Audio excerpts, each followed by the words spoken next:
This is 1985 IMO problem number 5, and here is a view of this problem. A circle with center O passes through the points A and C of triangle ABC, and it intersects segments AB at the point K and BC at the point N. So our circle is this dotted circle, as you can see.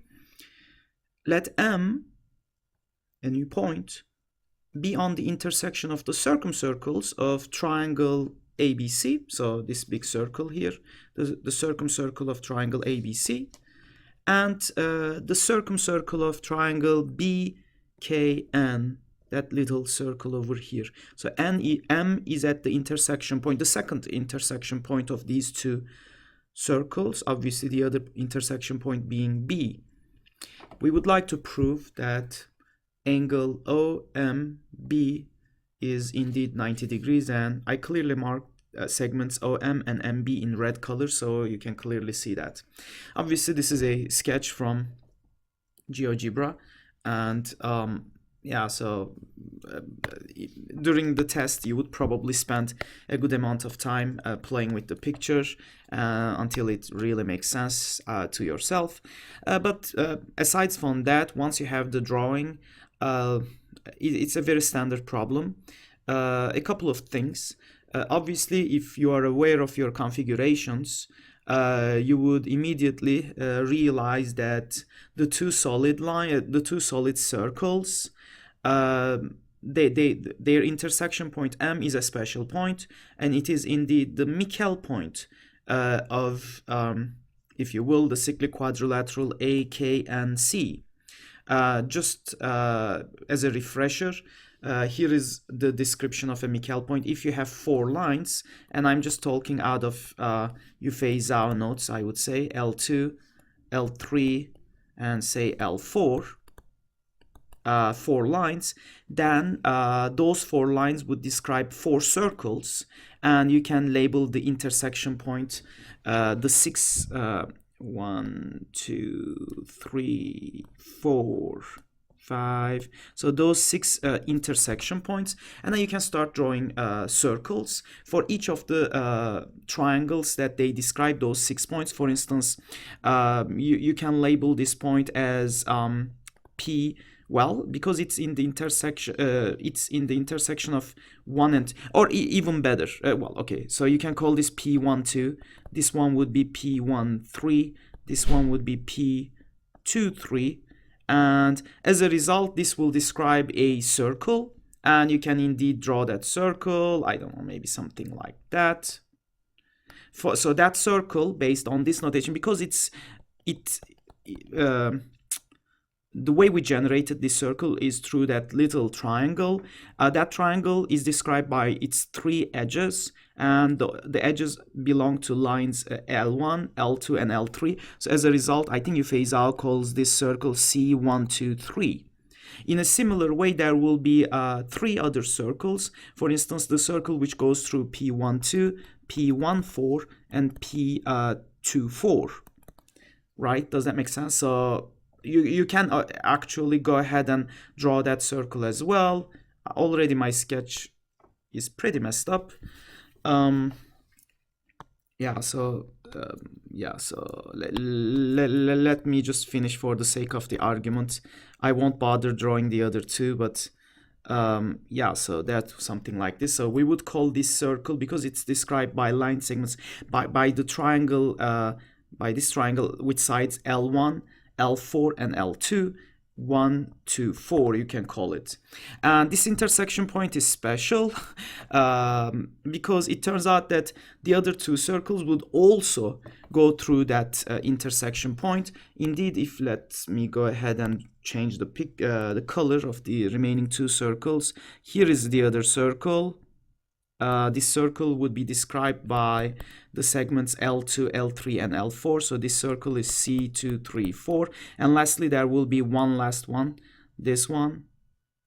Make sure you follow Yufei Zhao's awesome notes. So this circle is L1, L4, L3. So C1, 3, 4. There you go. So this point M is what's called as the Mikkel point of this configuration. Once you're aware of this configuration, it is a very there's an abundance of features going on in this particular picture, and the main idea is spiral similarity. This is a huge idea, and there's quite a bit of pairs of triangles which are similar.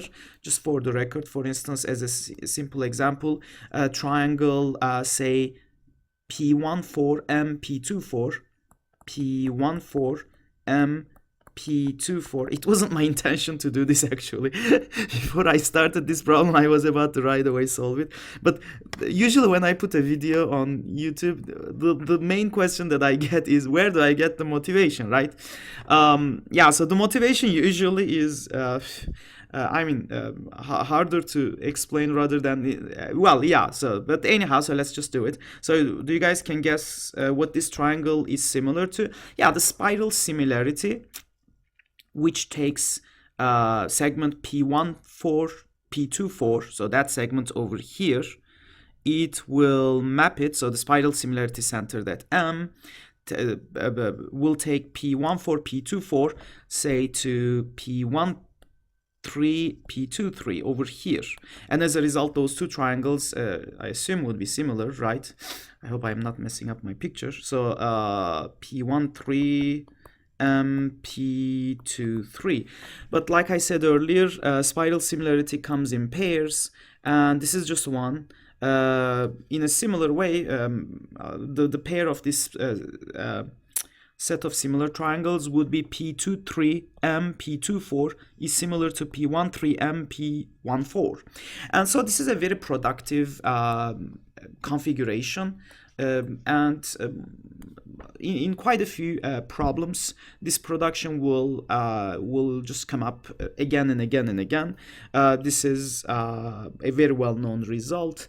It turns out that yeah, so this is this can be improved significantly whenever it is the case that the quadrilateral here, P13, P14, P24, and P23, so that quadrilateral, if it turns out to be cyclic, there is even more stuff going on, and in our particular problem, that's the case. So this is cyclic, but I will not use those properties for this problem. The property that I'm talking about is related to projective geometry and Broca's theorem and quite a few other theorems related to this thing.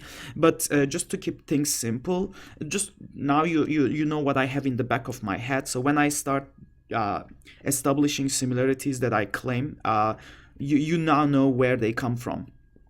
But anyhow, so therefore, in the back of our head, we already know M is the Mikkel point, but pretend we will, in our write-up to the proof, we will probably not even mention it because it's not necessary. So triangle MKA is similar, I claim, to triangle MNC. MNC. Well, why would that be? Okay, well, at the expense of ruining my picture, or at the not expense of ruining my picture, let's just speculate. So obviously MAK, because angle, I think everybody can, so angle MAK is congruent to angle MCB, right? So is equal to MCB, which is just MCN, right? Does that make sense? Angle MCN. Why is that? Because they are both on that solid circle and they both subtend the same minor arc MB. And we need one more, angle similarity, right? So that's how I'm planning to establish the desired result. In addition, angle MKB, right? So angle MKB is equal to angle MNB. Angle MNB, but in turn, if you check the supplementary angle, the supplementary angle, so this would imply that 180 degrees minus angle MKA, and by the way, this thing again by just angles on the same circle, right? So the circle of interest that time is this one, and so these two angles, that's how I got MKB, and because they both subtend again arc MB, except it's on the smaller circle, and this thing is 180 degrees minus again by supplementary, is that what they call it? Okay, M and C, angle M and C, and there you go. Well, that's it. We just established it. So the 180 is cancelled, so therefore angle MKA is congruent to angle M and C. Angle M and C. So that would establish this one. So now that I know these two triangles are similar, obviously there's a whole bunch of other similar triangles, like for instance MKN is similar to MAC. They won't be useful for this particular case, or at least I won't make use of these. All right, next I will mark the midpoint of AK and NC now, and you know exactly why I'm doing this silly thing, M1 and M2. First, it would seem, what are we even thinking here, right? So why would we even do that? Adding more layer of complexity to the problem? Not really. When you step back from the problem, establishing this 90 degrees angle OMB, the way we will do it is to establish that points OM and B are on a circle whose diameter is OB. That's our goal. So, oops, what did I do here? All right, so not nice.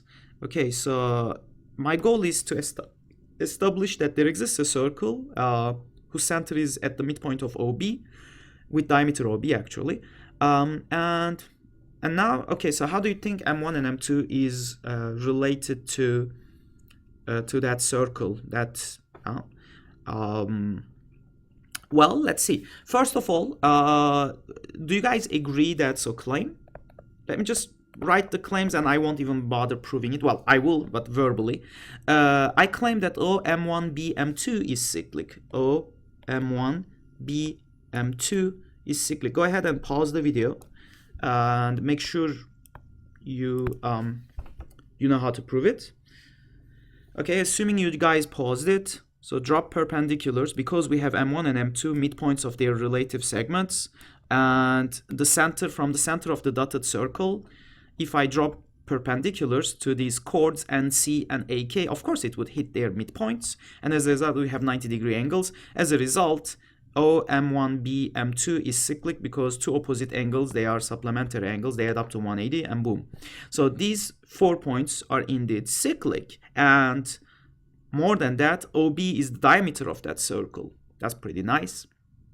But now guess what? Claim 2. Now that's the critical claim. Now I claim that as well we have BM M1 M2. That's also cyclic. Now why would that be? If we can prove that, then we are done. Why? Because so you have these two cyclic quadrilaterals, they share 3 points. They share both B, they share both M1, and they share M2. So therefore, through 3 points, you can only pass a single circle. It uniquely defines that circle, right? So why is that then? So why are these 4 points cyclic? Because once those 4 are also cyclic, it means all 5 are cyclic, namely O, M1, M, B, M2 are cyclic. And because angle OM1B subtends diameter, OMB would also subtend that same diameter, and boom, we would be done. So now we need to establish this claim, BM M1 M2, BM M1 M2. Why would that be cyclic? Well, of course, because of what we did earlier. So far, we have not made use of it, right? So it is exactly related to this. Yeah. So what does this have to do with that being cyclic? Well, obviously this is a property of Mikkel circles, but pretend, like I said, we don't have that thing. Well, it's always in the back of our head, right? There's no way that you can randomly solve this problem, even though the solution is just a few lines. If you didn't know about these constructions, no way, no way, right? So, but then, okay, so check this out. the main idea is simple. Because those two triangles are similar, MKA and MNC, if we split those triangles in half, then the corresponding halves are still similar. Okay, so this is more like constructive geometry now. So think of this half of that first circle, triangle I should say, MKA. All I did is draw the median MM1 and consider triangle MKM1. Triangle MKM1. And I claim this triangle is similar. Well, I can do the same business over here. This and that, right? I claim that this triangle is similar to MNM2. MNM2. Well, the first angle comes for free. These two angles are congruent because we proved it earlier here. Those two angles, they are congruent. All I need is to prove the congruence of another pair because I will establish it using AAA similarity. Just I did the first one. So all I need is the second angle. So therefore, for instance, consider this angle and that one, which is almost... Okay, so why are these two angles the same? MM2N. So because, okay, the first pair is already there. Angle MM2N, which is just the same as MM2B. Let's write it as, or okay, let's just write it like this. MM2N is congruent to MM1K. Angle MM1K. Well, that's obvious, right? So this is just by the way these triangles are built. Because those two triangles were originally similar, namely these two triangles, when you draw the medians, they are still similar. The two, each half are still similar, right? And I'll just leave it to you if you want to convince yourself as an exercise. But then that immediately establishes a key result. And this is the fact that now that those two angles are congruent, this has a corollary. And the corollary is that those 4 points are concyclic, and boom. So we have those 4 points concyclic because two angles, they open to the same arc MB. So as a result, those two angles are, because they are congruent, necessarily MB, M2, M1 are cyclic. And now we are done, right? So now that we have these two pair of cyclic things, this establishes that, so therefore, O, M1, M, B, M2 is cyclic. There you go. And we're done. And finally, the way we conclude is that noticing that OM1B is 90 degrees, angle OM1B is equal to 90 degrees, but or let's write it the other way around for pedagogical reasons. 90 degrees is equal to OM1B. Poetic, let's write poetically. Okay, there you go. But OM1B, obviously, because they are on the same circle, points M1 and M, they are on the same circle, that's also equal to angle OMB. And that does it. So that shows that our given angle is indeed 90 degrees, and that solves this beautiful 1985 IMO problem number 5. Hope you enjoyed the video, and good luck to all of you who is preparing for the USAMO, the JMO, or the Olympiads from around the world. I know there's a lot of kids watching us from India, UK, Australia, France, Serbia, Italy. There has been a lot of requests recently for me solving problems from their for the Olympiads of their countries. Unfortunately, I don't have that much of a time. I'm just doing this for fun,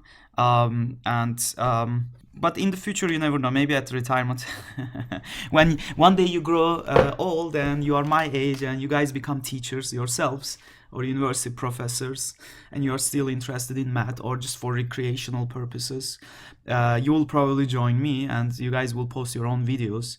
Or at the time when I post more and more videos, you guys can use it for training your own students. So that would be fun to see. All right, so too much words. Hope to see you guys in our next lecture.